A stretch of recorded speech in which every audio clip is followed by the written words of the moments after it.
ഒരു സിനിമേൻ്റെ ഷൂട്ട് അതിൻ്റെ സെറ്റിൽ ഞാൻ പോയിട്ടുണ്ടായിരുന്നു. അപ്പോൾ ഗസ്റ്റ് റോളിൽ പാർവതി ആ സിനിമയിൽ വന്നിരുന്നുണ്ടല്ലോ. അപ്പോൾ അന്ന് പാർവതി ഇങ്ങനെ തിരിച്ചത് കഴിഞ്ഞ് ഷൂട്ട് കഴിഞ്ഞ് പോകാൻ നിൽക്കുമ്പം എന്നോട്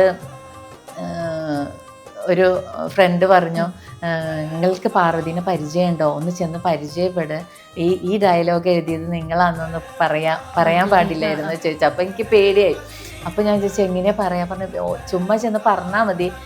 അങ്ങനെ ഞാൻ പാർവതി കാറിലേക്ക് കയറാൻ പോകുമ്പോഴേക്ക് ഞാൻ ഓടി ചെന്നിട്ട് പറഞ്ഞു, ഞാൻ ഫൗസിയാണ്, എൻ്റെ പേര് ഫൗസിയാണ്, ഞാൻ നിങ്ങൾ ചാർലിയിലെ തെരി ആംഖോं की खजाने में जो ആ വരികൾ ഞാനാന്ന് പറയലും പാർവതി എന്നെ അങ്ങ് കെട്ടിപ്പിടിച്ചു. ഞാൻ പ്രതീക്ഷിക്കാതെ എനിക്ക് ഭയങ്കര ഒരു സംഭവം, ഞാൻ ഒട്ടും പ്രതീക്ഷിച്ചില്ല. എനിക്ക് പേടിച്ചാൽ ഞാൻ പാർവതിൻ്റെ അടുത്തേക്ക് പോയത് തന്നെ. പക്ഷെ അയ്യോ അതെനിക്ക് ഭയങ്കര ഇഷ്ടമുള്ള ഡയലോഗാന്ന് പറഞ്ഞിട്ടാണ് എന്നെ കെട്ടിപ്പിടിച്ചത്. അതൊരു വലിയ സന്തോഷമുള്ള